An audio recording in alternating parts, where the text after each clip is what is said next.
the instinctive seeking of pleasure and avoiding of pain. In the classical psychoanalytic theory of Sigmund Freud, the pleasure principle is the psychic force that motivates people to seek immediate gratification of instinctual impulses such as sex, hunger, thirst, and elimination. Yet, this quest often masks a deeper yearning.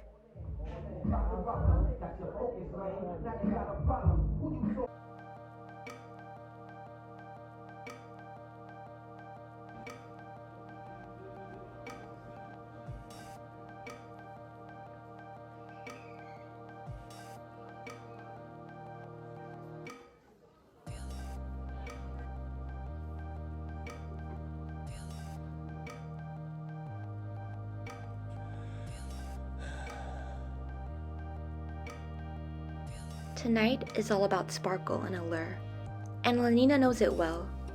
As she flips through her wardrobe, each selection is a ticket to the night's promised excitements. She chooses her outfit with an eye for detail, silky textures, and shimmering fabrics, all designed to capture glances and elicit smiles. Applying makeup is almost like preparing for battle, each layer a strategic move to construct the facade everyone expects to see. It's a routine yet a ritual, as she transforms herself into the version of desirability. For whom does she adorn herself so meticulously? Perhaps not for Bernard alone, or anyone in particular. It's about feeling vibrant, feeling desired amidst the neon glow of the nightlife. In the shimmer of the evening, who will discern the brevity of her joy, the transient thrill that escapes as quickly as it's grasped? Tonight, like many before, she pursues the elusive spark, confusing its fleeting brilliance for genuine warmth. In a world woven from whispers and shadows, where pleasure is always within reach, perhaps that fleeting joy is enough, for now.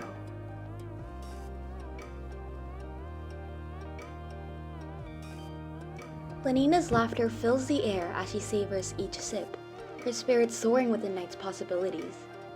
She is completely immersed in the joy of release. Beside her, Bernard holds back, his smile forced. Each drink he takes is a reminder of the distance he feels from the carefree happiness that Lenina embodies.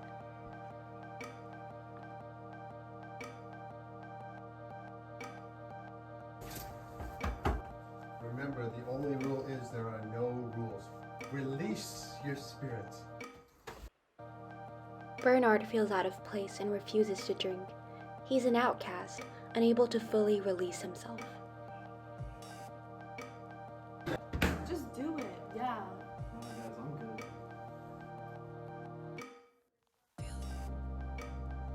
Take it. Lenina, laughter still dancing in her voice, offers Bernard a soma. He accepts it silently, slipping the tablet into his pocket instead of partaking. In that moment, as the party pulses on, Bernard makes his choice. With the untouched soma weighing in his pocket, he steps away from the noise, leaving the party and Lenina behind.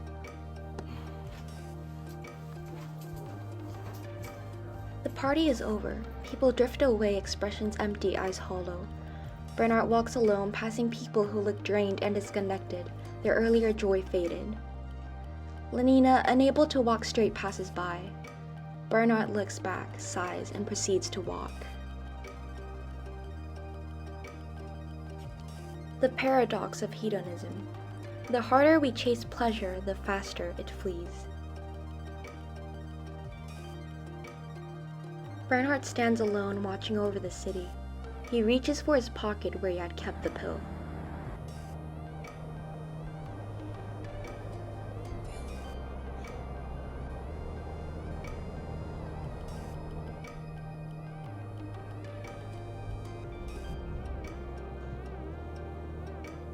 Bernard takes the pill and throws it from the bridge to the streets below.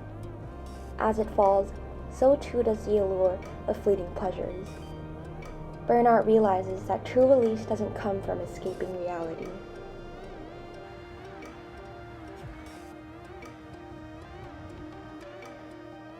Bernard walks through the streets as the city begins to stir. He reaches a local park. He sits on a bench observing the people around him. They are engaged in activities that nourish rather than numb. Each person seems rooted, present in the moment.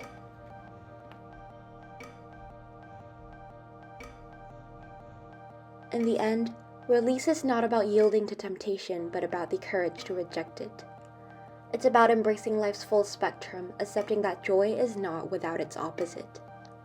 And perhaps, in this understanding we find our true release, from the chains of hedonism to the liberation of authenticity. Hedonism, a theory about what is valuable for us, is intuitively appealing. Hedonism claims that only pleasure has worth or value, and only pain or displeasure has disvalue, or the opposite of worth. The paradox of hedonism. If one intrinsically desires nothing other than one's own pleasure, then one will be prevented from obtaining pleasure. Making pleasure the only thing that we desire for its own sake is self-defeating.